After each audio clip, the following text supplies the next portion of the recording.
이 한 시간 하나님의 은혜가 더 풍성하게 임하기를 예수님 이름으로 축원해 드립니다. 오늘 본문에 있는 말씀을 통해서 나오미를 통해서 본받을 신앙, 그런 제목 가지고 말씀을 살펴봅니다. 프랑스 한 거리에 25년 동안 노숙자로 살던 남자가 있었습니다.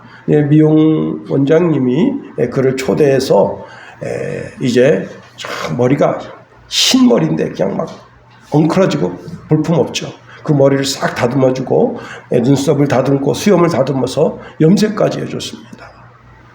그러니까 그 자기 이제 유리에 그 거울에 비춰진 자기 모습을 보면서 막 울어요. 그리고 이 원장님이 이제 그 양복을 이제 싸게 사는 데 가서 양복을 하나 사서 맞춰서 저처럼 이렇게 멋지게 입혀줬습니다. 그리고는 이제 자기가 나가서 그동안 알던 사람들한테 가서 안녕하십니까? 그러니까 안녕하세요. 누구시죠? 그러니까 나 모르겠냐고. 사람이요 스타일이 달라지고 양복을 입고 참 점잖게 되니까 삶이 달라집니다. 그래서 한 사람이 당신 내가 일을 줄 테니까 일을 할 수 있겠냐? 그래서요, 그걸 하겠다. 직장을 얻게 됐습니다. 그런데 25년 동안 있으면서 이제 우울증, 이런 여러 가지 스트레스로 인해서 마음의 질병이 있는데 그 기업 사장이 내가 너를 정신과 치료를 받도록 도와주겠다. 자, 일을 하죠. 그리고 많은 좋은 친구들을 사귀죠. 이 사람이 완전히 새로운 인생을 살게 됐습니다. 여러분, 내가 이제부터는 새 인생 살 거야. 마음에 다짐하고 결심하니 그 새 인생을 살게 되는 겁니다. 그런데 사람은요, 본성이라는 것이 있거든요. 그 본성이 마음의 치료를 받기 전에는 새로운 삶을 살 수가 없는 거예요. 왜? 자꾸만 본성으로 되돌아가려고 하는 겁니다. 그러나 머리 스타일의 변화가 일어나고 눈썹의 변화가 일어나고 수염의 변화가 일어나고 자기 심령에 정말 그 우울증, 자기를 평생 괴롭혔던 그 우울증이 치료가 되니까 그 사람이 새로운 삶을 살게 된 것처럼 하나님은 우리에게 새로운 삶을 허락하시는 분이시다 하는 겁니다. 아브라함이 갈대아 우르를 떠나서 하란 지방에 왔습니다. 하란에서 이제 거기 머물러 살다 보니까 자기가 가나안 땅에 가려고 했던 그 꿈, 비전이 다 사라졌어요. 그런데 하나님께서 그에게 나타나셔서 말씀하십니다. 너는 너의 본토 친척 아비 집을 떠나 내가 내게 지시할 땅으로 가라. 하나님이 아브라함에게 말씀을 주시니까 아브라함이 이에 여호와의 말씀을 따라갈 때 그는 새로운 인생의 장이 펴지게 되고 마침내 거부가 되는 역사가 있어지게 됐다는 거예요. 야곱이 삼촌 라반의 집에서 거부가 돼가지고 올라오다가 숫곳에 머물게 됩니다. 거기서 우리간을 짓고 자기를 위해서 집을 짓고 하나님께 예배를 드리는 신앙생활을 흉내는 내지만 초라해요. 근데 거기서 이제 자기 딸 디나가 참 어려운 일을 겪게 되고 두 아들이 살인자가 되고 꼼짝달싹 못하게 된 거예요. 이렇게도 못하고 저렇게도 못하고 이거 어떻게 하지 그런 고민 가운데 있을 때 하나님이 나타나셔서 새로운 삶을 제시합니다. 일어나 베델로 올라가서 거기 거주하며 내가 내 형 에서의 낫을 피하여 도망하던 때에 내게 나타났던 하나님께 거기서 제단을 쌓으라. 그래서 그 이튿날 모든 사람들에게 이제 우상, 자기 귀걸이 이게 우상이에요. 코걸이가 우상이고 목걸이가 우상이요. 다 뽑아서 상수리나무 밑에 묶고는 그리고 새로운 출발을 시작합니다. 시편 기자는 시편 119편 105절에 주의 말씀은 내 발의 등이요 내 길의 빛이니이다 말씀하십니다. 내 발이 가는 곳곳마다 하나님의 말씀이 나를 인도한다는 거예요. 내가 인생 살다가 어두움에 처박히게 될 때 하나님의 말씀이 내 삶을 비춰준다는 거예요. 그래서 하나님의 규례를 마음에 굳게 지키기로 다짐하고 결심합니다. 그럼에도 불구하고 인생에 왜 고난이 없겠어요? 고난이 올 때 그 말씀대로 살려고 몸부림치니까 하나님께서 그 고난 속에서도 역사해 주신다는 거예요. 자, 그렇게 고난의 터널을 지났는데 가난의 터널이 왔습니다. 얼마나 궁핍한지 너무 고통스러워요. 그래도 주의 말씀대로 살겠다고 몸부림칩니다. 너무너무 가난해서 주의 제단에다가 비둘기 한 마리 갖다 바칠 만한 그런 재력이 없어요. 그래도 내 입술의 찬송이 하나님 앞에 바쳐질 그런 제물이 되도록 힘껏 목청껏 하나님의 성호를 찬양하며 죄악에 물들지 않겠다는 거예요. 어느 정도 이제 그 가난의 위기를 벗어났는데 이번에는 생명의 위기가 왔습니다. 그래도 하나님의 법을 잃어버리지 않겠다는 거예요. 하나님 말씀대로 살겠다는 거예요. 이번에는 여러분 악한 자의 올무에 빠졌어요.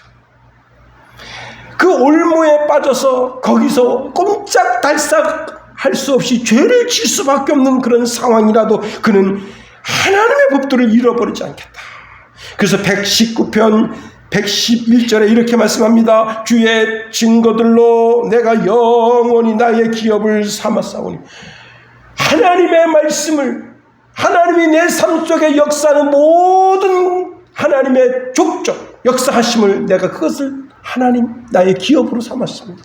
하나님의 말씀을 내 마음의 기업으로 삼았습니다. 그것이 내 마음의 즐거움이 됩니다. 여러분, 내가 하나님 말씀대로 살겠다고 작정하고 그 말씀을 주야로 묵상합니다. 자, 모세가 죽고 난 후에 하나님께서 여호수아를 지도자로 세웠어요. 그때 하나님께서 이렇게 말씀하십니다. 여호수아서 1장 8절에 보니까 이 율법 책을 내 입에서 떠나지 말게 하며 주야로 그것을 묵상하여 그 안에 기록된 대로 다 지켜 행하라. 그리하면 내 길이 평탄하게 될 것이며 내가 형통하리라. 여러분, 여호수아 장군이 그래서 모든 족장들을 다 불러 모아놓고는 나와 내 집은 여호와 하나님 말씀대로만 살겠다. 너희들은 어떻게 하겠느냐? 오늘 신앙의 결단을 하라. 여러분, 오늘 우리가 주의 전에 나와서 신앙의 결단을 한다면 나는 내 집은 평생 여호와 하나님 말씀만 지키며 살겠습니다 라고 하는 믿음의 결단을 하나님 앞에 드려야 되는 거예요. 많은 분들이 대통령을 바라봅니다. 대통령이 정치를 잘해서 나라가 되는 줄로 착각합니다. 아닙니다. 기독교인들이 하나님 말씀대로 살아나가게 되면 하나님이 그 나라가 되게 하시는 거예요. 내 삶이 되게 하시고 가정이 되게 하시고 가문이 되게 하시는 거예요. 그렇습니다. 하나님께서 이스라엘 전체에 흉년을 주셨습니다.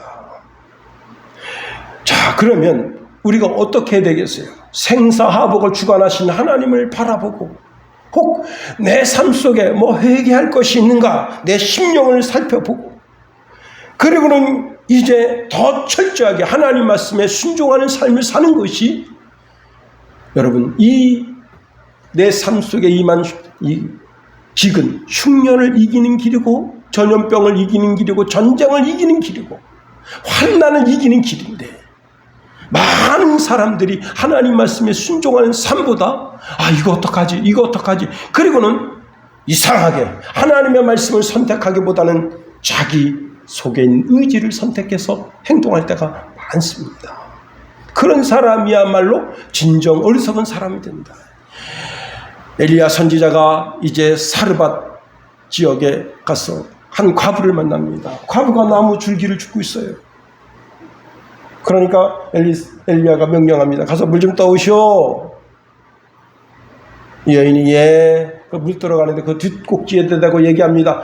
물도 가져올 뿐만 아니라 내가 지금 배가 고프니 떡 한 조각 가져오시오. 아유 선지자님, 저희 집에 이제 기름 요만큼 밀가루 한 줌 남았는데 그거로다가 마지막 떡을 해서 먹고 죽으려고 합니다. 이게 이 여인의 계획이고 삶이에요. 이제는 더 이상 소망이 없다. 어디 가서 밀가루 얻을 데가 없어. 기름 얻을 데가 없어. 그때 선지자가 이야기합니다. 그 기름에다가 떡을 만들어서 나한테 가져오면 3년 반 동안 하나님께서 당신 가정을 먹으실 겁니다. 여러분, 그 믿어집니까? 그런데 이 여인이 집에 가서 이제 그 나뭇가지로다가 다 불을 피워서 떡을 다 굽는데 아들이 엄마 떡 안 된다. 이것은 선지자님 갖다 드려야 된다. 엄마 나 너무너무 배고픈데 안 돼. 이 여인이 결심하고 결단하고 그 떡을 갖다가 선지자한테 주고 물을 갖다 융숭하게 대접합니다. 여러분 3년 반 동안 그 집에 밀가루와 기름이 다하지 않았다. 하나님의 말씀에 순종하면 30배, 60배, 100배로 축복해 주신다. 잠언서 11장 11절에 성읍은 정직한 자의 축복으로 인하여 진흥한다 말씀하십니다. 이렇게 우리가 하나님 말씀과 은혜 가운데 살 때도 우리가 뒷감당이 안 되는 고난의 터널에 들어갈 때가 있습니다. 다윗은 나이 17에 왕으로 예선됐어. 그리고 골리앗을 이겨서 왕의 사위가 되고 왕을 제일 측근에서 지키는 이제 총사령관이 되고, 그런데 그때부터 왕이 시기해서 여러분 13, 14년 동안 참 찬이슬 맞아가면서 그렇게 슬픈 인생을 살게 된 거예요. 이웃나라 블레셋에 가서 미친 척하면서 그렇게 사는 인생이 된 거예요. 그런데 그렇게 하나님이 이 다윗을 고난 가운데 집어넣으신 것은 그 고난을 통해서 왕으로 세우시기 위한 하나님의 계획이 거기에 숨어 있는 거예요. 여러분, 요셉이 애굽에 팔려가서 보디발 장군 집에 총리가 되고 억울한 일에 휩싸여서 왕의 교도소에 들어가게 됩니다. 13년 동안 왕의 교도소에서 거기서 참, 여러분, 참 인생 슬프잖아요. 죄를 짓지도 않았는데 너무 억울하게. 응? 어떤 이제 왕이 한 교도소에 갔는데 물어봅니다. 당신은 무슨 죄 때문에 왔소? 나는 죄 진 게 없습니다. 나는 너무 억울하게. 그래서 묻습니다. 너무 억울해서 온 사람들을 이쪽으로 한번 서보시오. 다 서는데 한 사람만 여기 있어요. 당신은 뭐 때문에 왔어? 저야말로 진짜 죄인입니다. 이 교도소에 있어야 될 마땅한 놈. 그러니까 왕이 명령 내렸답니다. 여봐라, 이 선한 분들이 있는데 이 죄인 놈이 여기 교도소에 있으면 되겠냐? 당장 내쫓아라. 그래서 그 교도에서 당장 내쫓았다는 거예요. 응? 자기를 뉘우치고, 왕도 자기 자신의 잘못을 뉘우치고 회개하는 자를 알아준다. 하물며 하나님이시겠냐? 그렇습니다. 요셉이 13년 동안 왕의 교도소에 있었던 것은 하나님께서 거기에서 그를 최고로 높이시기 위한 하나님의 프로젝트, 하나님의 계획하심이 있었다는 거예요. 지금 내가 인생이 교도소와 같고, 여러분, 교도소에 들어가 있는 요셉 같은 있는 심령이 있을 수가 있잖아요. 그럴 때 자기를 참아 기다리는 믿음이 있어야 된다. 오늘 본문의 나오미를 보세요. 자, 이스라엘의 흉년이 들 때 생사화복을 주관하시는 하나님을 바라보고, 혹시 나 자신에게 죄가 있는가 나 자신을 살피고, 그리고 더욱더 하나님을 의지하고 바라봐야 되는데, 야, 이민 가자. 기회는 이때다. 야, 그동안 여기가 우리가 이 베들레헴 이 지역에서 얼마나 큰 부를 축적했느냐. 그러니 요 가뭄이 온 핑계로다가 우리 모압 지방으로, 내가 거기 여행해 보니까 거기 참 좋더라. 살기 좋더라. 응? 거기 신식 문화가 있고, 응? 그래서 갔는데 어떤 일이 벌어졌습니까? 육신의 눈으로 바라보는 세계는 아무리 에덴 동산 같고 꿈의 동산 같아도 거기가 인생의 무덤이 될 수가 있어요. 결국은 거기 가서 남편이 죽습니다. 그래서 이제 급한 마음으로 두 아들을 결혼시켜요. 그런 두 아들마저 죽습니다. 그냥 거기서 10년 살게 됐는데, 여러분, 자식이 다 잘 돼야죠. 시집간 딸도 시집가서 잘 살아야 그 부모님의 얼굴에 근심이 없고 한숨이 없는 거예요. 제가 서울에 이제 한 권사님 댁에, 권사님 그 일하시는 사업장에 갔더니, 목사님, 우리 아들이 여기서 그냥 알바식으로 일하다가 지금 강남 쪽에다가 커피숍을 냈습니다. 아유, 그래요? 새가 얼마입니까? 아유, 새가 비싸죠. 280만 원인가? 와, 그 어떻게 커피 팔아서 그 나온답니까? 그랬더니 지난달엔 적자가 없었답니다. 아들이 거기서 그냥 알바식으로 일하다가 강남에다가 커피숍 멋지게 내가지고 자기도 있고 자기 종업원도 두고 둘이서 열심히 일을 하는데 적자 없이 그 커피숍이 진행되고 있다. 아들이 여러분 집에서 엄마 이번 달에 100만 원만 도와주시면 안 돼요? 얼마나 근심되고 걱정되겠어. 야 저거 사업 되겠나. 그런데 자기 인건비도 가져오고 종업원도 인건비 가져가고 그리고 세도 냈다 이거야. 예? 그래서 기뻐하는 거예요. 여러분 우리 목사님 후배 목사님 중에 태권도 시범단을 경영하는 목사님이 계셔요. 어느 날 이제 차를 타고 가는데 목사님 우리 아들 좀 보여드릴까 해서 이 목사님 생뚱맞게 무슨 아들을 보여준다 하는가 했더니 아들이 태권도 시범단인데 문재인 대통령 때 시범 쫙 해가지고 시범단 여러분 한 번 초청하는데 얼마냐? 3억 5천이에요. 와 깜짝 놀랐어. 응? 3억 5천.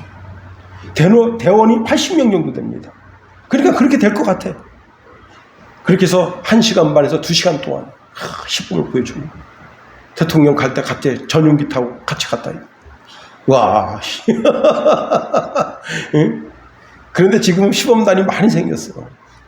그런데 이제 그 시범단 대회에서 당당하게 자기 팀 1등을 했어.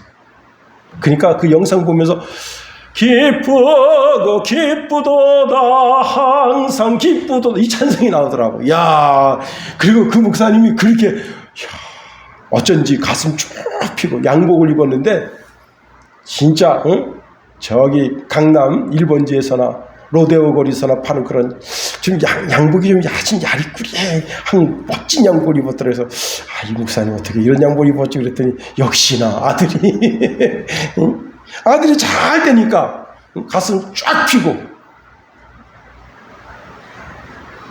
여러분 다 잘 돼야 돼요.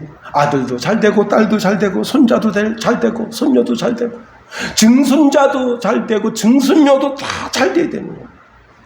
자, 모압에 이민 온 것이 왜 이민 온 거예요? 더 큰 부자 되려고 그렇게 이민 왔는데 지금 남편 죽고 두 아들 죽고 멸문지하가 됐다. 다 죽었어. 집안의 남자라고는 다 죽게 되고 새 가부만 남게 됐다는 거예요. 여러분 불을 쫓아가지 말라는 거예요. 오직 여호와 하나님 쫓아가라 이거야. 사도 바울은 디모데전서 6장 9절 10절에 이런 말씀합니다. 부하려는 자들은 시험과 올무와 여러 가지 어리석고 해로운 욕심에 떨어지나니 곧 사람으로 파멸과 멸망에 빠지게 하는 것이라. 돈을 사랑함이 일만하게 뿌리가 되나니 이것을 탐내는 자들은 미혹을 받아 믿음에서 떠나 많은 근심으로써 자기를 찔렀도다 말씀합니다. 여러분 돈 따라가지 마세요. 친구 따라가지 마세요. 인정에 얽매이지 마세요. 당당하게 하나님 말씀 가운데 서세요. 자, 여자 과부 셋인 집이니까 동네 사람들이 이렇게 아래로 봅니다. 그 여자들만 있으면요 깔봐요. 그래서 나오미가 생각합니다. 여기선 더 이상 살겠나? 못 살겠다. 그래서 그런 가운데 자기 고향 베들레헴이 큰 풍년, 정말 전 세계에 알려질 정도로 큰 풍년을 하나님이 허락해 주셨다. 그 소문을 듣고 이제 베들레헴으로 올라가게 됩니다. 그때 두 며느리가 따라 나섰어요. 나오미가 아니다, 따라오지 마라, 너 친정집으로 돌아가라 했더니 오르바는 어머니 말씀에 순종할게요. 그리고 돌아갔지만 룻은 시어머니를 쫓아서 베들레헴까지 올라갔다 하는 것이 오늘 본문의 내용이 되겠습니다. 우리가 오늘 본문에 있는 내용을 통해서 세 가지 한번 은혜를 살펴보려고 하는 겁니다. 자, 오늘 본문의 나오미를 통해서 우리가 본받을 신앙의 모습이 무엇이냐? 나오미는 사랑하는 마음으로 자기 며느리를 대했다는 거예요. 자, 모압에 와서 두 아들을 결혼해서 후사를 보지 못한 상태에서 두 아들이 죽었습니다. 여러분, 이 나오미는 그래도 두 아들을 낳았잖아요. 대를 이어줬잖아요. 응? 그런데 이 며느리 오르바나 룻은 자식을 못 낳았어요. 이 자식도 못 낳는 년들. 그럴만해요? 아니에요. 그럴만하잖아요. 이 자식도 못 낳는 년들. 응? 우리 집안에 대를 끊어놓다니. 응? 이 못난 년들. 여러분, 시어머니 입장에서 얼마든지 욕하고 눈을 홀기고 미워하는 마음으로 상대할 수 있지만 그렇게 하지 않았답니다. 그 다음에 두 아들이 다 죽었어. 이 남편 잡아먹는 년들. 그럴 수 있죠. 그죠? 이거는 뭐 한국 전통적인 가정이면 아들도 못 낳는 년 소박당합니다. 응? 남편 잡아먹은 년. 여러분, 그런데 나오미는 그렇게 하지 않았어요. 이제 헤어지는 마당에 있을 때 여러분 11절 보세요. 11절에 이렇게 말합니다. 내 딸들아 돌아가라. 12절에도 보면 내 딸들아 되돌아가라. 13절에도 보면 딸들아. 여기 딸이라고 하는 단어는 여자가 낳은 여식이라는 뜻입니다. 이 말뜻은요, 자기 친딸을 부를 때 사용하는 단어다. 자기가 시어머니인데도 그 딸들을, 며느리들을 자기 딸로, 자기가 낳은 딸로 그렇게 여겼다는 거예요. 여러분, 나오미는 이 며느리들은 하나님이 내게 주신 딸들이라 그렇게 여겼다는 거예요. 며느리를 딸로 여기면 그렇게 사랑스러운 거예요. 그런데 여러분, 이 며느리들이 대를 이어주지도 못했죠. 남편 잡아먹었죠. 그 생각하면 얼마나 우라통이 터집니까? 어? 그때부터 고부 갈등이 생기는 거예요. 그때부터 그 집이 전쟁터가 되는 거예요. 그리고 시어머니가 나를 사랑하고 있는지 미워하고 있는지 다 알아요. 얼굴에 이미 표정이 다 쓰여져 있어. 그 사람의 마음이 그 얼굴로 드러나는 거예요. 그 어머니가, 시어머니가 마음속에 미움을 품고 있으면 그 표정에서, 눈에서 미움의 빛이 나오는 거예요. 그 어머니가 그 마음속에 사랑을 품고 있고 애정을 품고 있으면 그 눈에서 벌써 이미 애정의 빛이 나오는 거예요. 사랑의 빛이 나오는 거예요. 그렇습니다. 나오미는 자기 집안의 대가 끊겼음에도 불구하고, 자기 두 아들을 잡아먹었음에도 불구하고 그 며느리들을 지극정성, 지극사랑으로 대했다는 거예요. 여러분, 얼마든지 대한민국 시어머니 같으면 얼마든지 미움의 눈으로, 증오의 눈으로, 저주의 눈으로 바라볼 수 있음에도 불구하고 그렇게 하지 않았다. 하나님은 우리에게 최고의 법을 주십니다. 그게 바로 사랑의 법이에요. 레위기서 19장 17절 18절에 보니까 너는 내 형제를 마음으로 미워하지 말며 내 이웃을 반드시 견책하라. 그러면 내가 그에게 대하여 죄를 담당하지 아니하리라. 원수를 갚지 말며 동풀을 원망하지 말며 내 이웃 사랑하기를 내 자신과 같이 하라. 나는 여호와이니라. 야고보 사도가 이 말씀을 받아서 이것이 하나님의 최고의 법이다. 하나님이 인간에게 주시는 최고의 법이 뭐냐? 하나님을 사랑하고 이웃을 사랑하라는 것이다. 예수님도 우리에게 새 계명을 주십니다. 요한복음 13장 34절에 보니까 새 계명을 너희에게 주노니 서로 사랑하라. 내가 너희를 사랑한 것 같이 너희도 서로 사랑하라. 여러분, 가정에서 형제끼리 서로 사랑해야 되는 거예요. 자녀들이 엄마 아빠를 사랑하고 부모님도 자녀를 사랑해야 되는 거예요. 사랑의 마음으로 대해야 하는 거예요. 그렇습니다. 여러분, 우리 속에요, 미움이 싹트고 증오가 싹트고 그러면 어떻게 되느냐? 상대방이 죽어야 끝나요. 상대방. 그 미움이 그렇게 무서운 거예요. 에덴 동산 가인이 그 마음속에 미움을 품으니까 그 아우와 아벨이 죽는 거예요. 그런데 결국은 그 미움, 증오가 어떻게 되느냐? 자기도 죽인다는 사실이에요. 어떤 그 유튜버가 독수리 있죠, 독수리를 이렇게 잡아가지고 가슴을 이렇게 그 에어건으로 이렇게 비춰줍니다. 근데 여기만큼 털이 없어요. 깜짝 놀랐어요. 그런데 독수리만 그런 게 아니에요. 파랑새를 갖다 이렇게 비춰주는데 여기 이만큼 털이 없어요. 참새. 그 사람 말로는 참새라 그러는데 참새가 아니에요. 글쎄, 제가 이제 이집트에 가서도 참새를 보고 이스라엘 가서도 참새를 보고 요르단 가서도 참새를 봤단 말이에요. 그게 좀 약간 색이 약간 흐릿하긴 하지만 그건 참새가 아닌데 그 사람은 그걸 참새라 그러더라고. 에어건으로 딱 보여주는데 그 가슴에 털이 없어요. 제가 어릴 때 우리 김성찬이 이 다리에서 털 하나, 이게 다리털 하나 딱 뽑았더니 아빠 새끼라고 그러더라고. 얼마나 따끔했으면. 응? 아빠 새끼 왜 그러는 거야? 여러분, 자기 가슴에 왜 털이 없느냐? 알을 품고 알을 낳을 때쯤 되면 자기 부리로다가 자기 가슴에 털을 뽑는다. 그래서 자기 둥지에다가 털을 까는 거예요. 그래서 털이 없는 거예요. 이거를 포란반이라 한답니다. 그러니 그 사랑받은 그 새끼도 나중에 자기가 어미가 되면 자기 가슴에 털을 뽑는 거예요. 사랑으로 행하면 사랑으로 이 나오미는 그 두 며느리를 사랑으로 대합니다. 두 번째로, 나오미는 이 모압 지방에 가서 자기의 잃어버렸던 신앙을 다시 회복하게 된 거예요. 비록 이민을 잘못 가서 가정이 망했습니다. 그 가운데 나오미 신앙이 회복되었다는 겁니다. 그는 그 장막에서 얼마나 애잔하게 하나님의 이름을 불렀겠어요.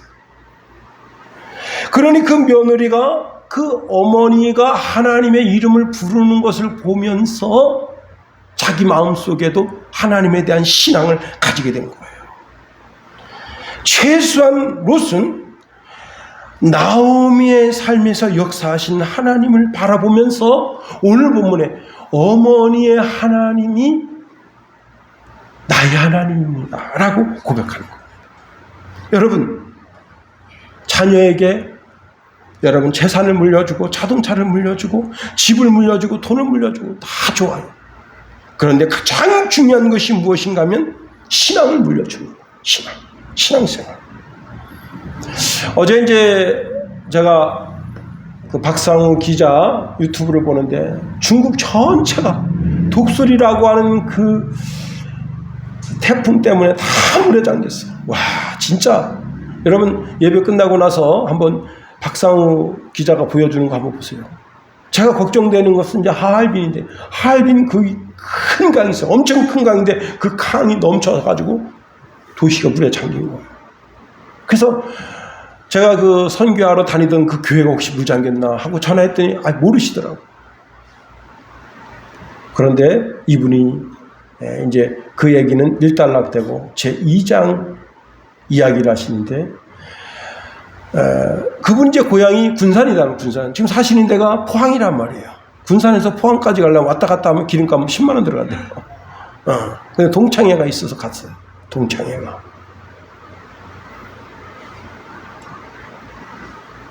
그리고 회비까지 내고 뭐 하고 그러면 13만 원 들어간대요. 여러분 13만 원 내고 밥 한 끼 얻어 먹으려고 거기 못 들어가겠어요. 목사가 왜 가겠어요? 가는 이유가 뭐예요? 복음 전하려고. 그 중에 한 친구가 이정호 목사님 탁 나타나니까, 야, 이 정우를 봐라. 우리가 다 알듯이 정우는 옛날에 깡패였다.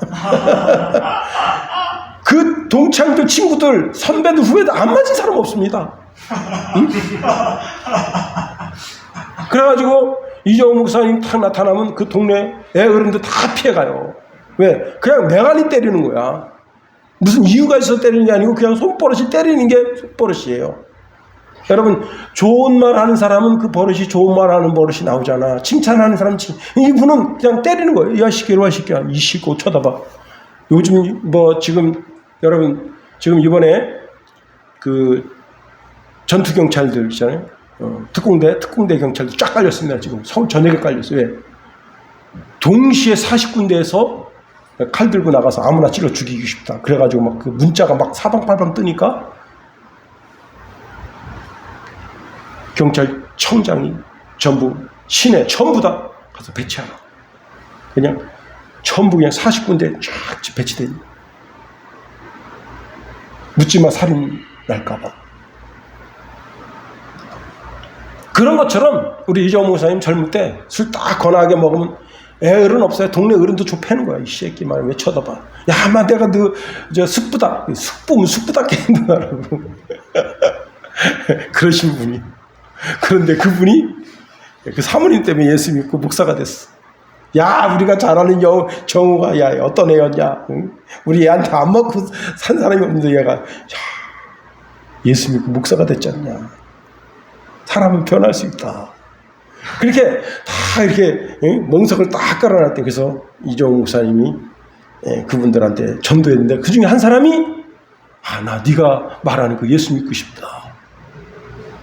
할렐루야. 그래가지고 이제 내일이 주일이면 전화를 해서 야 내일 주일인데 가라 할 때 그 며느리년이 불교 신자래요. 못 가게. 응? 그 고약한 년이 있어. 응?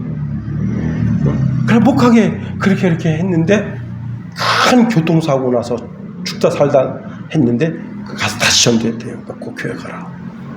지금은요 먼저 전화 온대. 야 정우야 나 오늘 교회 간다. 그러더니 야 교회 가는데 할렐루야 할렐루야 그러는데 할렐루야 뜻이 뭐냐 그래서 그 뜻을 알려줬대요. 최고의 축복입니다. 신앙을 물려주고 오르바도 이 나오미가 믿는 하나님을 믿었더라면 얼마나 좋았을까.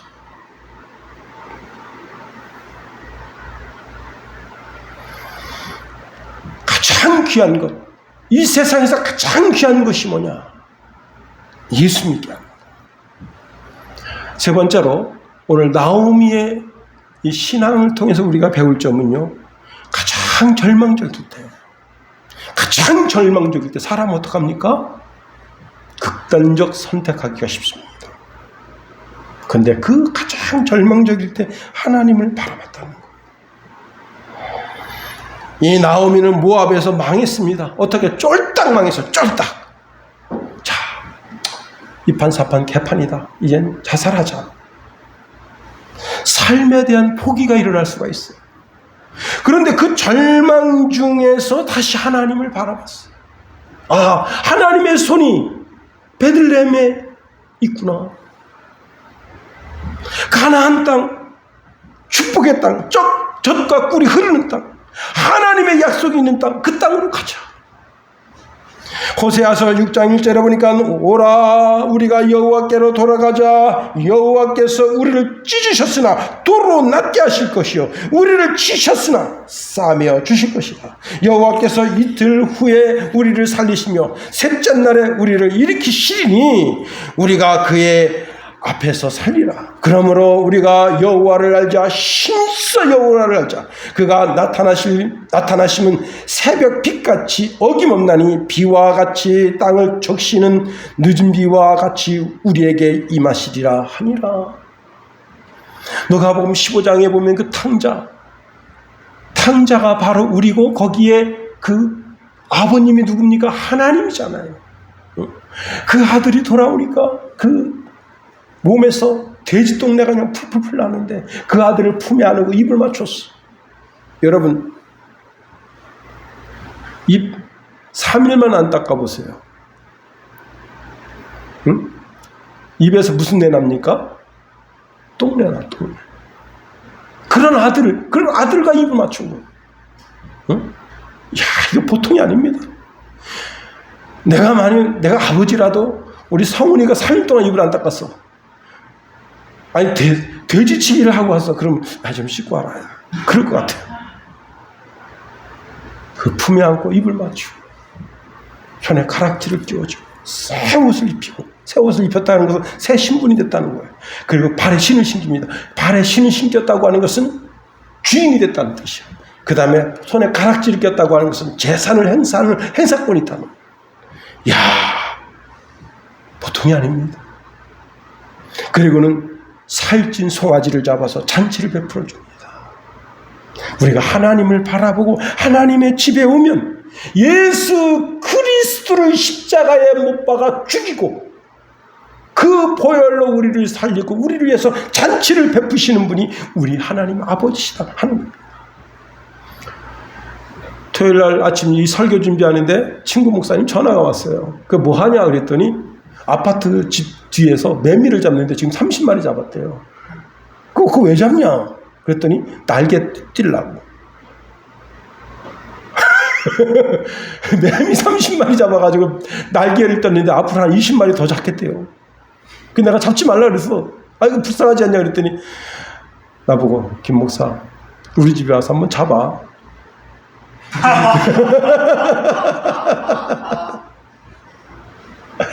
매미 150마리가 울어대면 이게 다른 말이 아니에요. 우리 집에 와서 잡아. 못 잔다는 거예요. 다 문 걸어 잠그고 에어컨 틀고 자는데도 그 소리가 얼마나 큰지 150마리 정도가 맹맹맹맹맹맹 울어다니는데 그래서 자기 아침마다 일어나서 매미 잡는 게 자기 일이래요. 그리고 날개를 떼어주는 거야. 날개가 부딪혀서 소리가 나니까. 그런데 여러분 우리가 벌레같이 된 거예요. 벌레같이. 여러분 제가 새벽 예배 오고 갈 때마다 그 길바닥에 지렁이가 있습니다. 어떤 사람이 지렁이를 확 밟아놨어요. 죽인 거예요. 사람이요 지렁이 보면 확 발로 밟아 죽이고 벌레가 있으면 확 밟아 죽입니다. 그런데 하나님 그렇게 하지 않으신다. 이렇게 말씀하시네. 벌레 같은 너 야곱아, 내 구속자는 벌레 같은 너 야곱아, 너는 너희 이스라엘 사람들아 두려워하지 말아라. 나 여호와가 말하노라. 내가 너를 도울 것이라. 내 구속자는 이스라엘의 거룩한 이신이라. 벌레 같은 너지만 사람들, 전 세계 사람들이 다 벌레같이 여겨.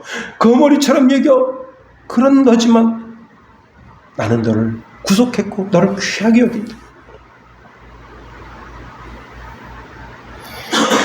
그렇습니다. 나오미는 모압 지방에서 완전히 망했어요. 극단적 선택하기 딱 좋은 환경입니다. 다 죽자. 야, 농약 사다 다 먹고 다 죽자. 어제 뉴스에 뭐가 나왔냐면 할머니 세 분하고 50대 이분 넷이서 파토를 치는데 할머니들이 자꾸 돈을 따는 거예요. 미치지. 100원짜리 하는데 점백 하는데 고스톱 치는데 할머니들이 자꾸 돈을 따는 거예요. 이 사람 화가 나서 어떻게 했느냐. 쇠망치를 갖다 할머니 3명을 다 쭉 패버렸어요. 할머니 한 분은 유독합니다. 생명 유독하고 2분은 그래도 괜찮은데. 여러분 돈 잃었다고 그 몇만 원 잃었을 거예요. 그죠? 한 2, 3만 원 잃었겠지. 화딱지 난다고 그러는데 여러분 이거는 자기 남편 죽었지, 2 아들 죽었지. 재산 그렇게 많은 재산 다 와서 모압 사람들한테 다 빨렸지. 얼마나 화가 납니까? 죽자. 자살하자. 그런데 그렇게 하지 않았다. 거기서 하나님을 바라보고 하나님의 축복의 땅, 약속의 땅 거기를 바라봤다. 그리고는 그 며느리들에게 얘들아 나는 베들레헴으로 올라가겠다.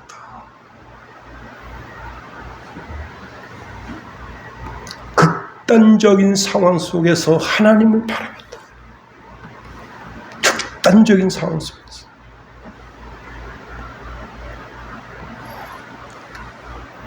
이제 말씀을 마칩니다. 여러분 나오미를 통해서 보면 우리가 참 배울 신앙에 좋은 점이 많습니다. 그는 늘 언제나 사랑으로 사람을 돼 있어요. 사랑으로 친절, 위로, 권면 사랑의 마음. 혼을 내도 사랑의 언어로 내야. 그렇게 하면 안 되지 않니? 그리고 그는 그 절망의 땅에서 하나님을 바라보고 하나님 의지하고 신앙의 결단을 하고 다시 베들레헴을 향하여 올라갈 때 하나님께서 그녀를 붙드시고 그녀를 통해서 그의 며느리 룻을 통해서 그 이름이 성경책에 기록되게 하고 예수 그리스도가 그 핏줄을 통해서 오게 하는 역사를 이루신 거예요. 우리가 오늘 나오미의 신앙을 통해서 그 나오미의 신앙이 우리의 신앙이 돼서 아주 절망적일 때도 하나님을 바라보는 저와 여러분이 될 수 있기를 예수님의 이름으로 축원해 드립니다. 기도하겠어요. 하나님, 우리를 붙드시며 인도하소서. 하나님의 크고 강한 능력의 손으로 붙잡아 주셔서 온전히 주님 의지하고 바라보고 섬기고 나아감으로 말미암아 마침내 승리하는 믿음의 권속들 다 되게 허락하여 주시옵소서. 주님 원합니다. 아버지 하나님, 혹 우리가 너무나 깊은 절망 속에 괴로워할 때 하나님 우리의 걸음을 선하게 인도하여 주소서. 마침내 하나님의 영광이 되는 우리의 삶이 되도록 주님 붙드시며 인도하소서. 예수님 이름으로 감사하며 기도합니다. 아멘.